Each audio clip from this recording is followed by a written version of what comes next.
नमस्कार बच्चों, मैं जितेंद्र कुमार शर्मा और मेरे साथ आप पढ़ रहे हैं कक्षा 10 के लिए हमारी पाठ्य पुस्तक भारतीय संस्कृति और विरासत। अध्याय 2 हम शुरू कर चुके थे जिसका नाम था इतिहास। और इतिहास के पन्नों को पलटते हुए हम स्टार्ट हो चुके थे सिंधु सरस्वती सभ्यता से वैदिक सभ्यता की, और वहां से हमने मूव किया, जैन धर्म को देख लिया, भाई बौद्ध धर्म को देख लिया, उनसे बनने वाले क्वेश्चंस को देख लिया। फिर वहां से हम आगे आते हैं, 16 जनपद ले लेते हैं।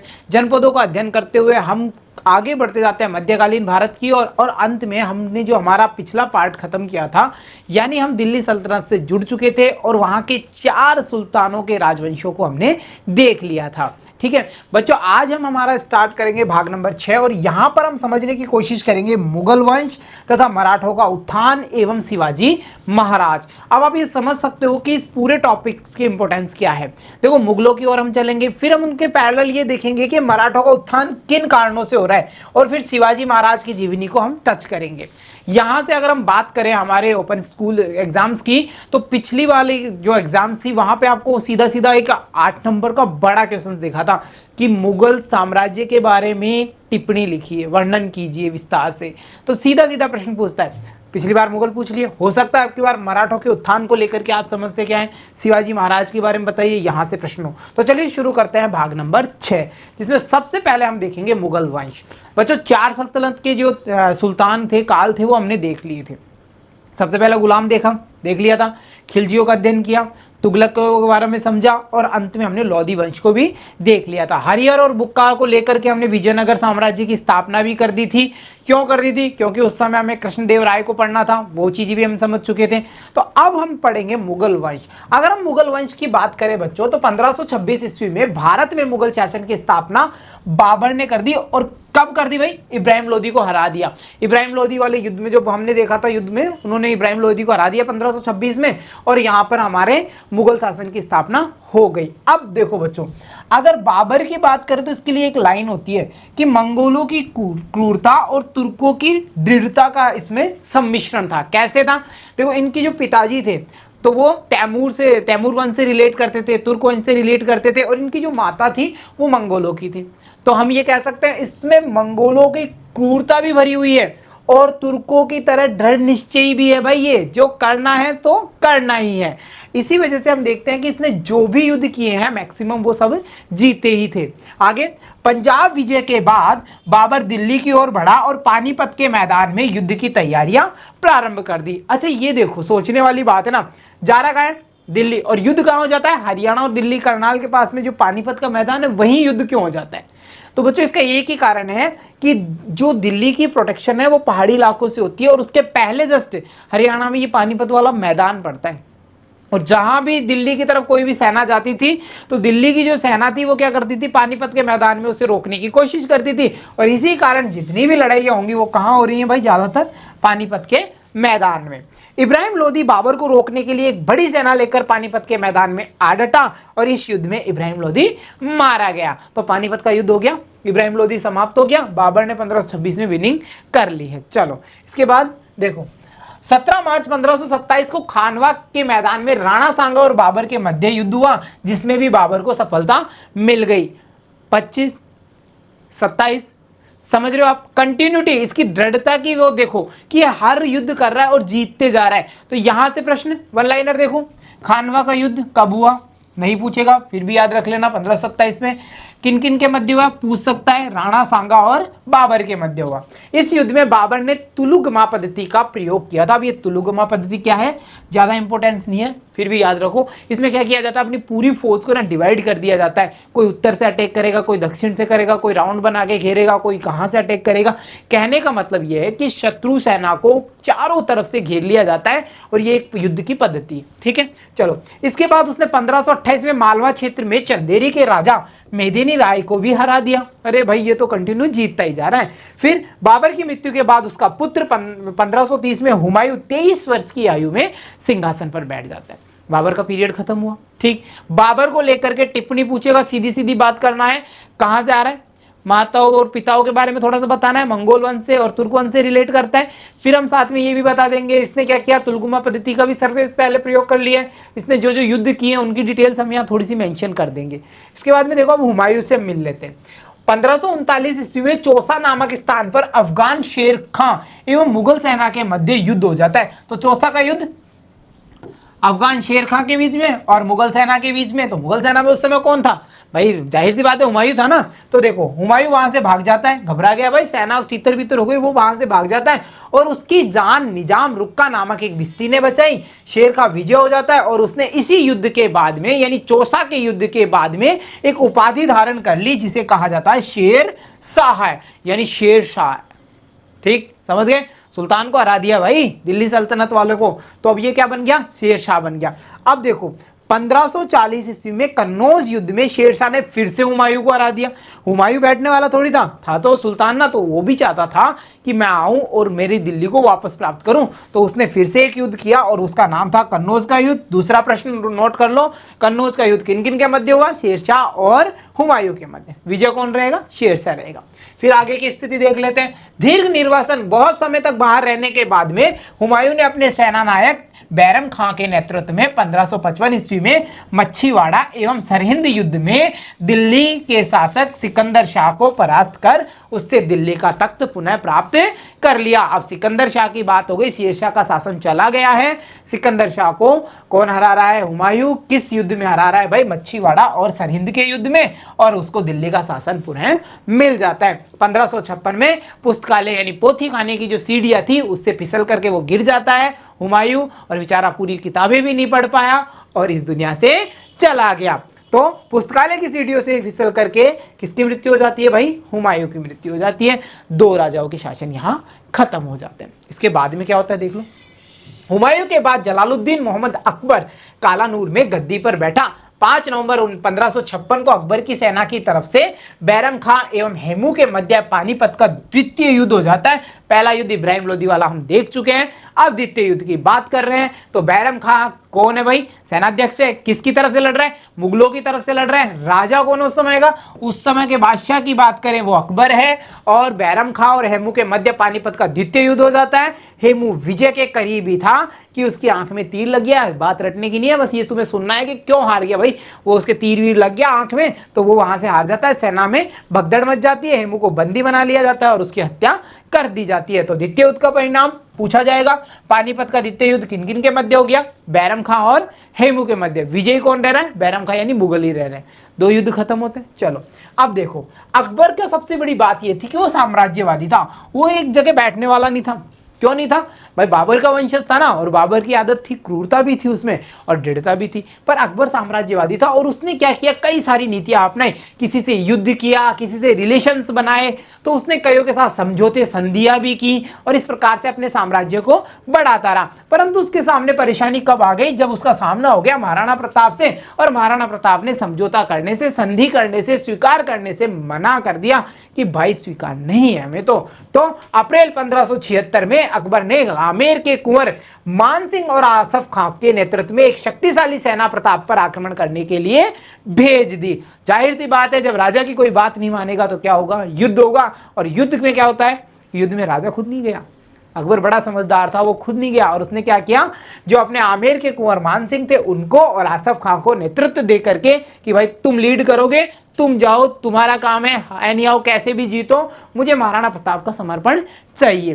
तो वो लोग चले गए और ये युद्ध कहां हो रहा है, मेवाड़ के खमनोर में प्रताप की सेना के साथ अकबर की सेना का 18 जून 1576 को युद्ध हुआ, जिसे हम इतिहास के पन्नों में इंपॉर्टेंट है भाई, हल्दी घाटी के युद्ध के नाम से जानते हैं। ठीक, हल्दी घाटी का युद्ध किन किन के मध्य हो रहा है, मुगल और मेवाड़ के मध्य हो रहा है। मुगलों की तरफ से कौन नेतृत्व कर रहा है, आमेर का कुंवर मान सिंह और आसफ खां।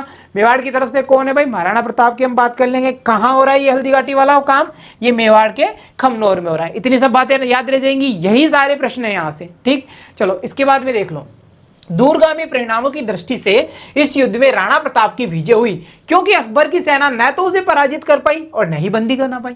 तो भाई जिस काम के लिए हम गए हैं वो पूरा ही नहीं किया, तो हम कैसे कह सकते हैं कि हमें सक्सेस मिल गई।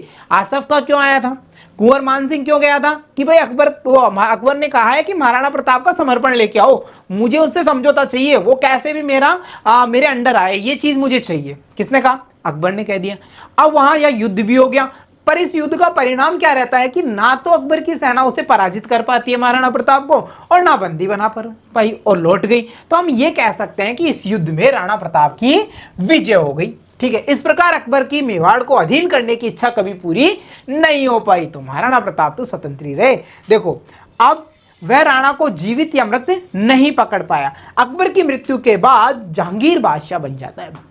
भाई ये तो फैमिली वाले चल रहे थे ना, भाई बाबर, हुमायूं, अकबर, अब आ गया जहांगीर। अब जहांगीर जब बादशाह बनता है तो उसके शासन में एक सबसे बड़ी समस्या होती है, उसकी पत्नी होती है नूरजहां, जिसका वर्चस्व होता है। वर्चस्व का मतलब ये होता है कि उसका राजनीतिक हस्तक्षेप बहुत ज्यादा था हर डिपार्टमेंट में। तुम क्या कर रहे हो, तुम क्या कर रहे हो, तुम क्या कर रहे हो, तो वो सबको काम नहीं करने देती थी। उसका हस्तक्षेप था, उसी के लोग हर जगह होते थे, तो उसको मतलब राजपाट में भी रुचि थी और वो वहां पे इंटरफेयर भी कर रही थी।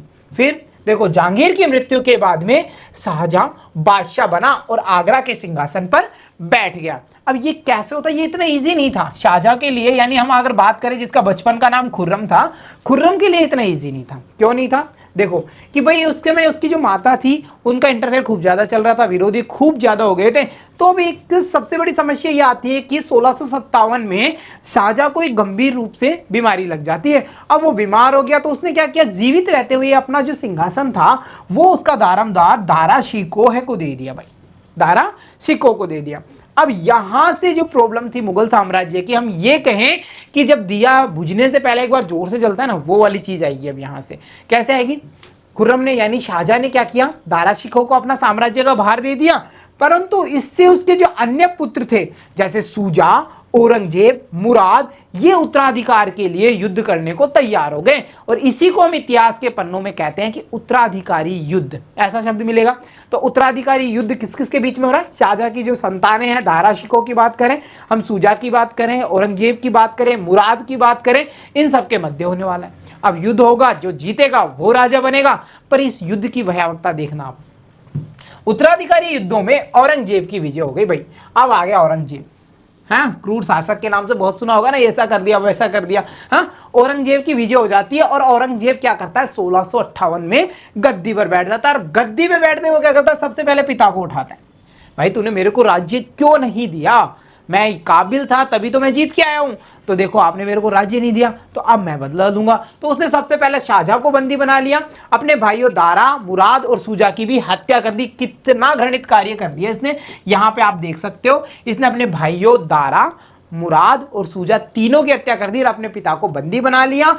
औरंगजेब की धार्मिक व प्रशासनिक नीति के कारण, इंपॉर्टेंट फैक्ट है याद रख लेना, मुगल साम्राज्य का पतन प्रारंभ होने का जो सबसे इंपॉर्टेंट कारण था वो यहीं से था कि औरंगजेब की जो धार्मिक नीतियां थी या प्रशासनिक नीतियां थी वो पतन उन्मुख थी। इसी कारण मुगल साम्राज्य का धीरे धीरे पतन होना प्रारंभ हो जाता है। और जब किसी साम्राज्य का पतन होता है, तुम पीछे से देख लो, मौर्यों की बात हम कर चुके, तुम उसके बाद में चलो, हमने गुप्ताज की बात भी करी है, इन डायनेस्टीज की सारों की हमने बात कर ली ना। तो इन सब की बात करने के बाद भी हमें यही पता चलता है कि जो अयोग्य शासक जब आ जाते हैं ना, तो साम्राज्य का पतन होना शुरू हो जाता है। घनानंद की भी बात हमने करी थी, है ना। तो ये सब चीजें हम देखते हैं। तो यहां भी कुछ ऐसा ही हुआ कि औरंगजेब की जो धार्मिक नीतियां थी, प्रशासनिक नीतियां थी, अब आप यही देख लो, पिता को बंदी बना दिया, जो भाई थे उनकी हत्या करवा दी, तो जाहिर सी बात है उसकी नीतियां कैसी हो सकती हैं। तो इन सभी नीतियों के कारण धीरे धीरे इस साम्राज्य का पतन होना प्रारंभ हो गया। क्लियर? तो अब पतन होगा तो कुछ तो होगा ना भाई, जब लड्डू फूटता है तो बढ़ता तो है ही है। अब ऐसी क्या स्थिति आने वाली है, तो देखो, सबसे पहले अब मराठों का उत्थान हो जाएगा और उस समय हमें देखने को मिलेंगे शिवाजी महाराज। तो चले मराठों के साथ में। मराठों ने ये देखा, मराठों का एक ही काम था, लूटपाट करो, हिंदुत्व को बढ़ाना देना है, और जो मतलब दूसरे जो बाहरी है, जैसे चाहे अरबी हो, तुर्की हो, इनका पतन हमें करना है। तो अब ये इंतजार में थे, इन्होंने खूब कोशिशें कर ली थी कि हमें भाई दिल्ली का सिंहासन लेना है, ऐसा करना है, वैसा करना है, भगवा लहराना है, ये सब चीज़ें इनके माइंड में था। तो जैसे ही इन्हें पता चलता है कि भाई औरंगजेब के बाद की बात करें, उसके बाद के जो उसके वंशज थे वो अयोग्य होते जा रहे हैं, तो इनका उत्थान होना निश्चित हो गया था। तो देखो कैसे मराठों के उत्कर्ष का श्रेय शिवाजी को जाता है। निसंदेह शिवाजी एक सेनापति ही नहीं वरन राष्ट्र निर्माता भी थे। एक झंडे के नीचे ले आए थे ये पूरे राष्ट्र को। ठीक, शिवाजी का जन्म की बात करें तो अप्रैल 1627 को सिवनेर के किले में हुआ। शिवाजी के पिता शाहजी भोसले मेवाड़ के सिसोदिया वंश के थे। माता जीजाबाई देवगिरी के यादव वंश की थी। यहां से केवल जब शिवाजी की टिप्पणी पूछा जाएगा तो ये सारी लाइन्स हमें याद होनी चाहिए। इस चैप्टर में से हमारा निबंधात्मक प्रश्न बनता है, पिछले साल के पेपर में आप उठा के आराम से देख सकते हो। 8 नंबर का क्वेश्चन यहां से सीधा सीधा था। निबंधात्मक में कुछ प्रश्न छोटे भी थे। अपने पूर्वजों की वीरता एवं साहस का प्रभाव शिवाजी पर पड़ा। जीजाबाई एक शिक्षित महिला थी, धर्मपरायण थी, उन्हें रामायण महाभारत इन सब की कथाएं सुनाती रहती थी, तो उनमें वीरता भरी हुई थी। आगे देखिए, जैसी बात मैंने आपको बताई हुई, रामायण महाभारत वीरों की कहानी सुनाती थी शिवाजी को, जिसका अनुकरण वो करते थे और उनमें धीरे धीरे वीरता का संचार होने लग गया था। दादाजी कोंडदेव की बात करें तो उन्होंने क्या किया, शिवाजी को घुड़सवारी सिखाई और तलवारबाजी की शिक्षा भी प्रदान की। सबसे इंपॉर्टेंट वन लाइनर ये आ गया, शिवाजी के आध्यात्मिक गुरु का नाम बताइए, तो उनके आध्यात्मिक गुरु का नाम रामदास था। बच्चों प्रश्न पूछा गया है, आपके पाठगत प्रश्नों में भी देखने को मिलेगा, अच्छे से रिवाइज कर लेना। शिवाजी ने सिंहगढ़ एवं पुरंदर के दुर्गों पर अपना अधिकार करने के साथ साथ ही अनेक सारे दुर्गों को अपने अधीन किया, जिनमें तोरण, चाकण, कांडाना नाय और सूपा जैसे दुर्ग शामिल थे। तो ये सारे दुर्गों के नाम ऑर्डिनरी आपको याद रखने ही हैं। तो देखो, अब यहां से अगर शिवाजी की पूरी बात करें यहां तक, तो जाहिर सी बात है दादाजी से, कौंडदेव थे उनके दादाजी, पूछा नहीं जाता, फिर भी माइंडली रख लेना। पर इंपॉर्टेंट है इनके आध्यात्मिक गुरु का नाम और किन किन किलों पर इन्होंने विजय प्राप्त की है उनका नाम। ठीक, चलो इसके बाद में हम देख लेते हैं, शिवाजी की बढ़ती शक्ति बीजापुर राज्य के लिए चिंता का विषय हो गई थी।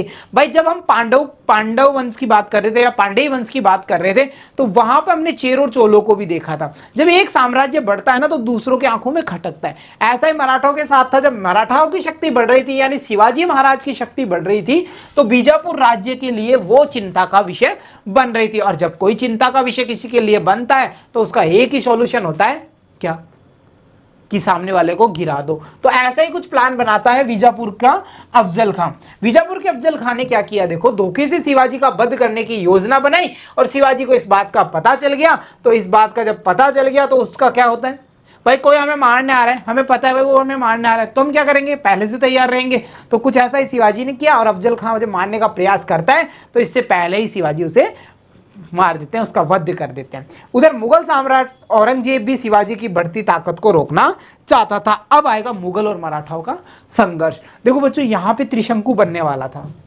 जैसा कई साम्राज्यों में हमने देखा है ना। तो यहाँ पे त्रिशंकु कुछ ऐसा बनता, मराठा बीजापुर राज्य लेते और मुगल लेते। परंतु यहाँ पर शिवाजी ने अपनी जो कहते हैं ना कुशल राजनीतिक विशेषज्ञता के कारण सबसे पहले बीजापुर का दमन कर दिया, अफजल खां को नींद में सुला दिया, अच्छे से वध कर दिया उसका। तो ये जब स्थिति आई ना, तो अब मराठाओं के लिए इतना आसान था कि हमारा केवल एक प्रतिद्वंदी है, वो है मुगल सम्राट औरंगजेब।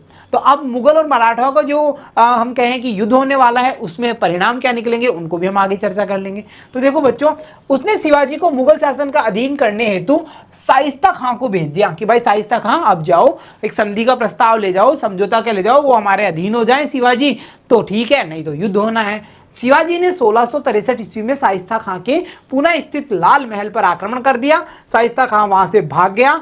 शिवाजी के 1664 ईस्वी में सूरत लूट लिए जाने से मुगलों की प्रतिष्ठा को गहरा आघात लगा और फिर जब किसी चीज पर आघात लग जाता है तो 1665 आ जाता है, जिसमें मुगल क्या करते हैं, मुगलों ने पुनः शिवाजी पर आक्रमण कर दिया। शाइस्ता खां का चैप्टर क्लोज हो गया है। तो देखो सबसे पहला प्रश्न यहां से क्या बनेगा, एक बार रिवाइज करो।